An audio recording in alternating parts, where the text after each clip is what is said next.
अध्याय 6 ध्यान योग। ध्यान का योग। भगवत गीता अध्याय 6 श्लोक 1। परम प्रभु ने कहा, वे मनुष्य जो कर्मफल की कामना से रहित होकर अपने नियत कर्मों का पालन करते हैं, वे वास्तव में सन्यासी और योगी होते हैं, न कि वे जो अग्निहोत्र यज्ञ संपन्न नहीं करते, अर्थात अग्नि नहीं जलाते और शारीरिक कर्म नहीं करते। भगवत गीता अध्याय 6 श्लोक 2।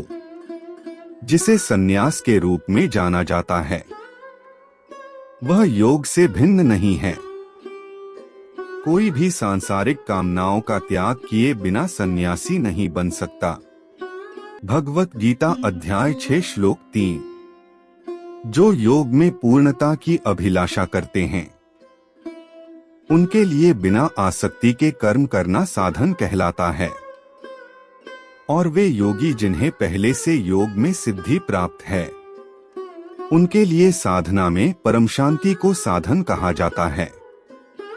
भगवत गीता अध्याय 6 श्लोक 4।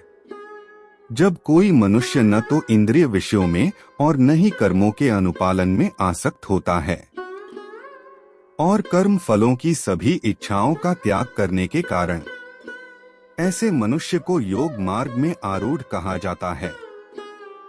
भगवत गीता अध्याय 6 श्लोक 5।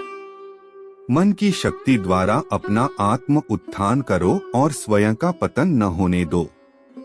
मन जीवात्मा का मित्र और शत्रु भी हो सकता है। भगवत गीता अध्याय 6 श्लोक 6।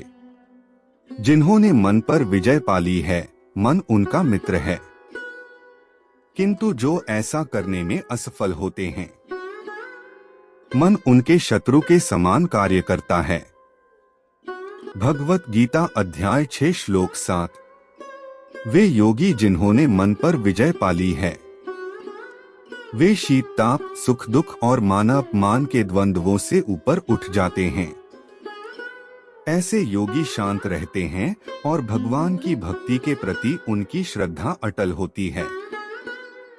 भगवत गीता अध्याय 6 श्लोक 8।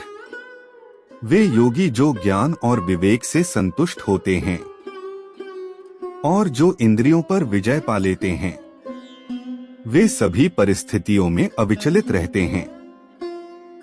वे धूल, पत्थर और सोने को एक समान देखते हैं। भगवत गीता अध्याय 6 श्लोक 9। योगी शुभ चिंतकों, मित्रों, शत्रुओं, पुण्यात्माओं और पापियों को निष्पक्ष होकर समान भाव से देखते हैं। इस प्रकार जो योगी मित्र, सहयोगी, शत्रु को समदृष्टि से देखते हैं और शत्रुओं एवं सगे संबंधियों के प्रति तटस्थ रहते हैं, तथा पुण्यात्माओं और पापियों के बीच निष्पक्ष रहते हैं, वे मनुष्यों के मध्य विशिष्ट माने जाते हैं। भगवत गीता अध्याय 6 श्लोक 10। योग की अवस्था प्राप्त करने के इच्छुक साधकों को चाहिए कि वे एकांत स्थान में रहें और मन एवं शरीर को नियंत्रित कर निरंतर भगवान के चिंतन में लीन रहें, तथा समस्त कामनाओं और सुखों का संग्रह करने से मुक्त रहें। भगवत गीता अध्याय 6 श्लोक 11। योगाभ्यास के लिए स्वच्छ स्थान पर भूमि पर कुशा बिछाकर उसे मृगछाला से ढककर और उसके ऊपर वस्त्र बिछाना चाहिए। आसन बहुत ऊंचा या नीचा नहीं होना चाहिए। भगवत गीता अध्याय 6 श्लोक 12 से 13। योगी को उस आसन पर दृढ़तापूर्वक बैठकर मन को शुद्ध करने के लिए सभी प्रकार के विचारों तथा क्रियाओं को नियंत्रित कर मन को एक बिंदु पर स्थिर करते हुए साधना करनी चाहिए। उसे शरीर, गर्दन और सिर को सीधा रखते हुए और आंखों को हिलाए बिना नासिका के अग्रभाग पर दृष्टि स्थिर करनी चाहिए। भगवत गीता अध्याय 6 श्लोक 14। इस प्रकार शांत, भयरहित और अविचलित मन से ब्रह्मचर्य की प्रतिज्ञा में निष्ठ होकर उस प्रबुद्ध योगी को मन से मेरा चिंतन करना और केवल मुझे ही अपना परम लक्ष्य बनाना चाहिए। भगवत गीता अध्याय 6 श्लोक 15। इस प्रकार मन को संयमित रखने वाला योगी मन को निरंतर मुझ में तल्लीन कर निर्वाण प्राप्त करता है और मुझे में स्थित होकर परम शांति पाता है। भगवत गीता अध्याय 6 श्लोक 16। हे अर्जुन, जो लोग बहुत अधिक भोजन ग्रहण करते हैं या अल्प भोजन ग्रहण करते हैं, बहुत अधिक या कम नींद लेते हैं, वे योग में सफल नहीं हो सकते। भगवत गीता अध्याय 6 श्लोक 17। लेकिन जो आहार और आमोद प्रमोद को संयमित रखते हैं, कर्म को संतुलित रखते हैं और निद्रा पर नियंत्रण रखते हैं, वे योग का अभ्यास कर अपने दुखों को कम कर सकते हैं। भगवत गीता अध्याय 6 श्लोक 18। पूर्ण रूप से अनुशासित होकर जो अपने मन को स्वार्थों एवं लालसाओं से हटाना सीख लेते हैं और इसे अपनी आत्मा के सर्वोत्कृष्ट लाभ में लगा देते हैं, ऐसे मनुष्यों को योग में स्थित कहा जा सकता है और वे सभी प्रकार की इंद्रिय लालसाओं से मुक्त होते हैं। भगवत गीता अध्याय 6 श्लोक 19। जिस प्रकार वायुरहित स्थान में दीपक की ज्योति झिलमिलाहट नहीं करती, उसी प्रकार से संयमित मन वाला योगी आत्मचिंतन में स्थिर रहता है। भगवत गीता अध्याय 6 श्लोक 20। जब मन भौतिक क्रियाओं से दूर हटकर योग के अभ्यास से स्थिर हो जाता है, तब योगी शुद्ध मन से आत्मतत्व को देख सकता है और आंतरिक आनंद में मगन हो सकता है। भगवत गीता अध्याय 6 श्लोक 22। ऐसी अवस्था प्राप्त कर कोई और कुछ श्रेष्ठ पाने की इच्छा नहीं करता। ऐसी सिद्धि प्राप्त कर कोई मनुष्य बड़ी से बड़ी आपदाओं में विचलित नहीं होता। भगवत गीता अध्याय 6 श्लोक 23। दुख के संयोग से वियोग की अवस्था को योग के रूप में जाना जाता है। इस योग का दृढ़ता पूर्वक कृत संकल्प के साथ निराशा से मुक्त होकर पालन करना चाहिए। भगवत गीता अध्याय 6 श्लोक 24 से 25। संसार के चिंतन से उठने वाली सभी इच्छाओं का पूर्ण रूप से त्याग कर हमें मन द्वारा इंद्रियों पर सभी ओर से अंकुश लगाना चाहिए। फिर धीरे धीरे निश्चयात्मक बुद्धि के साथ मन केवल भगवान में स्थिर हो जाएगा और भगवान के अतिरिक्त कुछ नहीं सोचेगा। भगवत गीता अध्याय 6 श्लोक 26। जब और जहां भी मन बेचैन और अस्थिर होकर भटकने लगे, तब उसे वापस लाकर स्थिर करते हुए भगवान की ओर केंद्रित करना चाहिए। भगवत गीता अध्याय 6 श्लोक 30। वे जो मुझे सर्वत्र और प्रत्येक वस्तु में देखते हैं, मैं उनके लिए कभी अदृश्य नहीं होता और वे मेरे लिए अदृश्य नहीं होते। भगवत गीता अध्याय 6 श्लोक 31। जो योगी मुझ में एकनिष्ठ हो जाता है और परमात्मा के रूप में सभी प्राणियों में मुझे देखकर श्रद्धापूर्वक मेरी भक्ति करता है, वह सभी प्रकार के कर्म करता हुआ भी केवल मुझ में स्थित हो जाता है।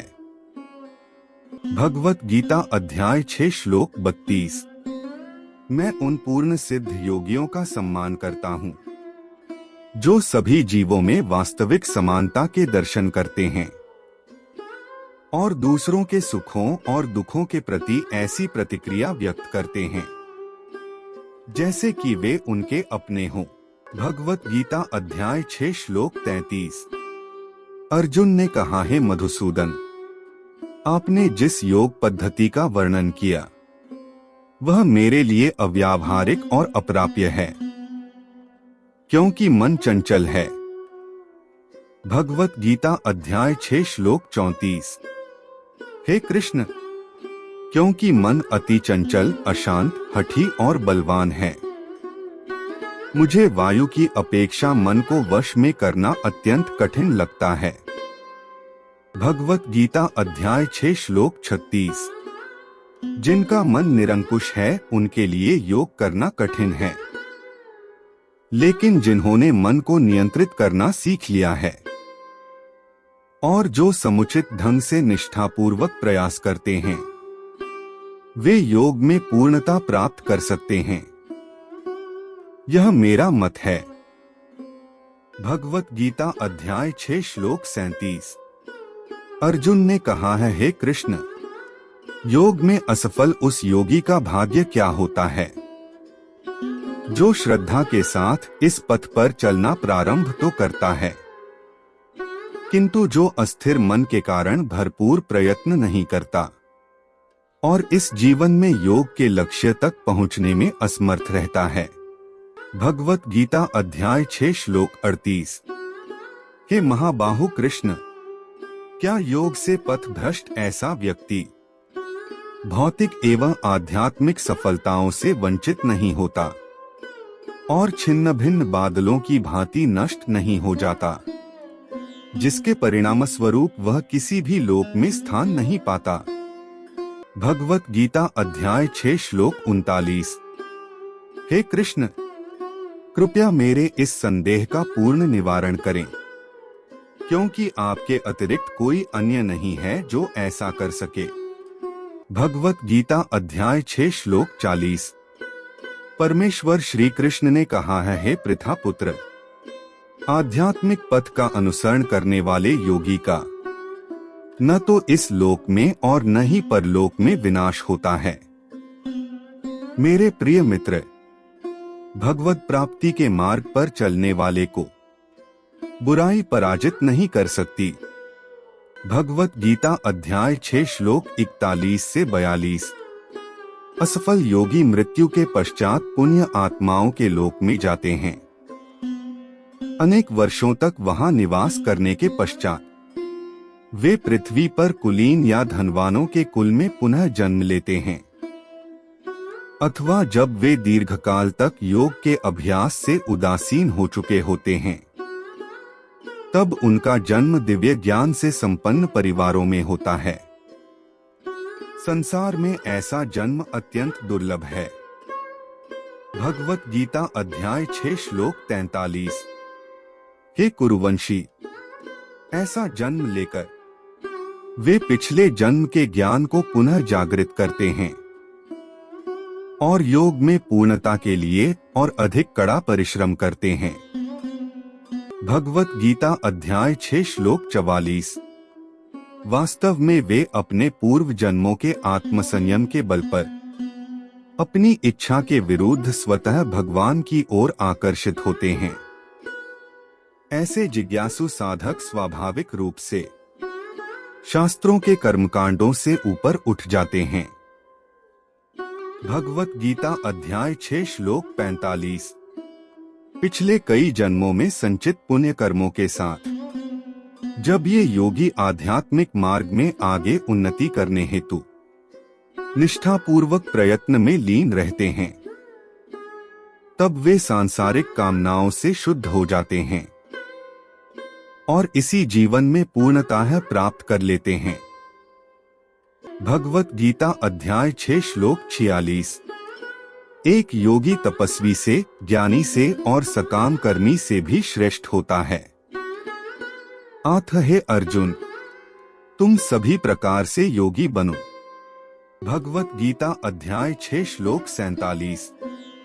सभी योगियों में से जिनका मन सदैव मुझ में तल्लीन रहता है और जो अगाध श्रद्धा से मेरी भक्ति में लीन रहते हैं, उन्हें मैं सर्वश्रेष्ठ मानता हूँ।